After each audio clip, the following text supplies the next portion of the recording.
Uh, well, it might be the same thing.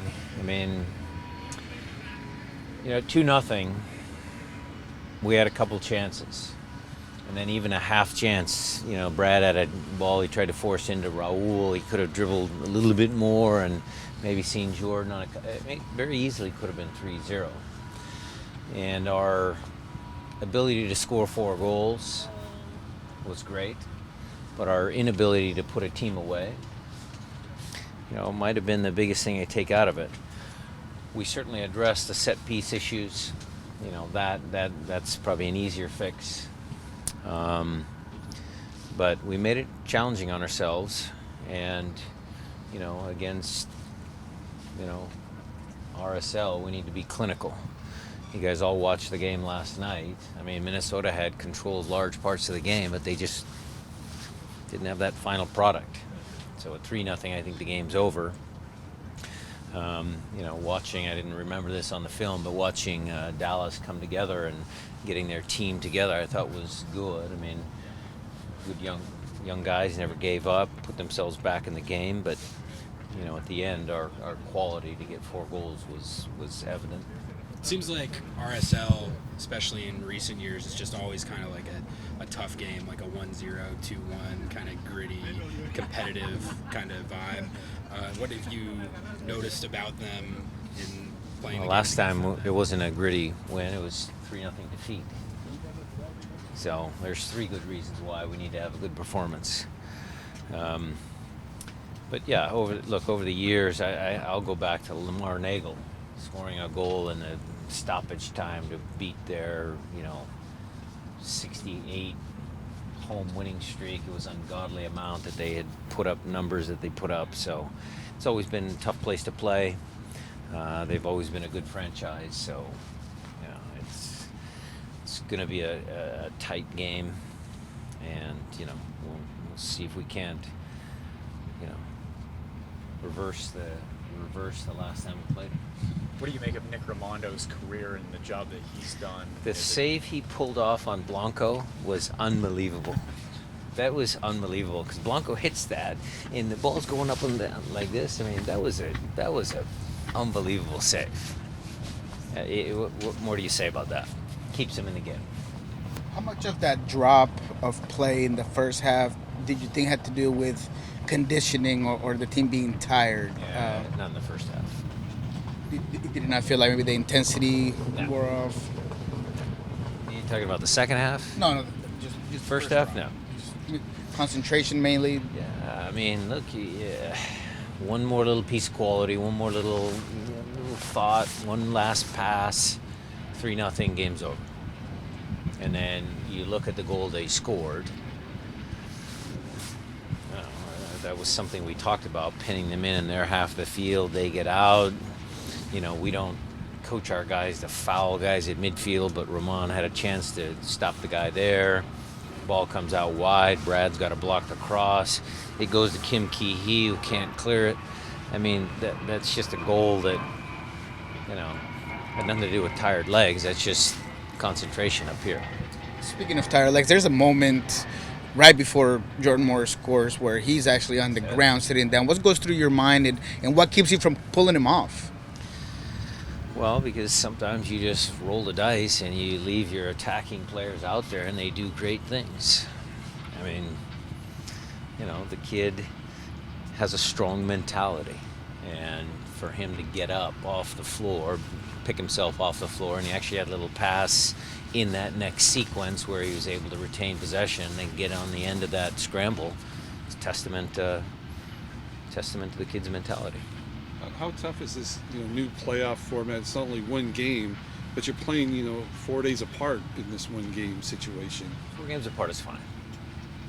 I mean, look, if it's 3 games and you're 3 days and you're whatever, but on the 4th day and we had a 12:30 kickoff, we'll be fine. Continue to think about what can improve. What were your thoughts now looking at the video of your substitutions and what they provided you when they came on? I thought they were good. Like I said, I mean, Victor came on and did a good job. Knew who came on, did what he needed to do. I actually loved his little bit of toughness there. I mean, I thought he was good. Silva's first touch on the ball could have been a goal. And Delem coming to close things out. I mean, they all did what they needed to do. What was the thought process behind pulling Brad Smith off and making that move? I just wanted to get Victor on the field. It's a tough choice. I'm blessed with 3 left backs, and played all 3 of them. You don't often see that, so I'm just lucky to do that, have that option, and they all performed well.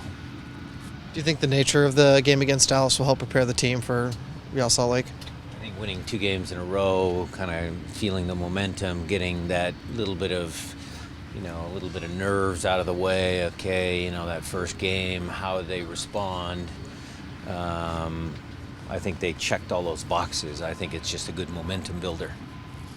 I've had a chance to look at the film. Just your thoughts reflecting back on Morris's overall game and just how he's developed over the year. He's developed great.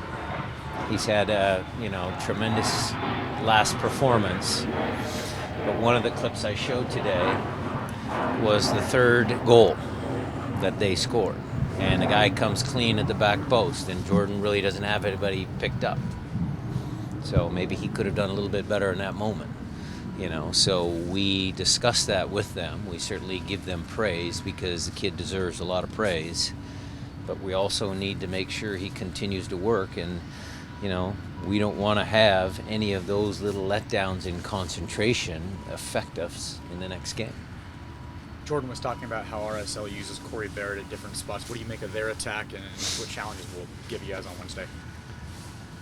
They use Corey, wide. They come inside. Savarino can start wide, come inside.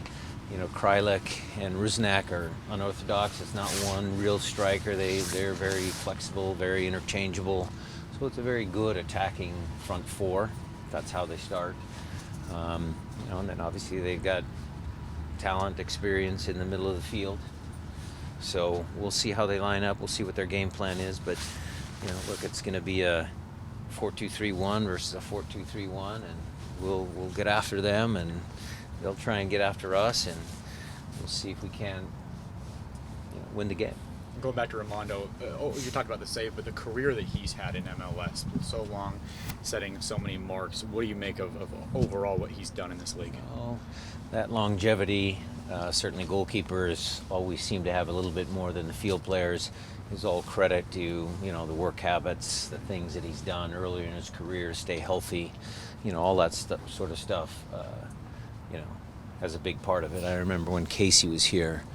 Casey was a very, very good pro. Did all the right things, worked the right days, rested the right days, ate the right food, did all that sort of stuff, and that prolonged his career. So being a good pro like Nick certainly has helped him. Luchi Gonzalez gave Sanders all of the credit, didn't worry about talking about the officiating. What does it say to you about the opposition when they come up and say that? Well, Luchi's done a great job. I would return the favor to him. We actually spoke after the game. He came into my office and we chatted about his team, his franchise, the young players that he has, and talk about my team and our players and stuff like that. He's a very educated, well-spoken coach, and he's done a great job with a bunch of young kids that did not quit. And that's one of the traits I hold very dear to myself. I mean, our team never quits. So I got to give him a lot of credit, a lot of respect. And it was a good, look back to 2015. I mean, we've had some good battles with Dallas in the past. So it's just another chapter in that history.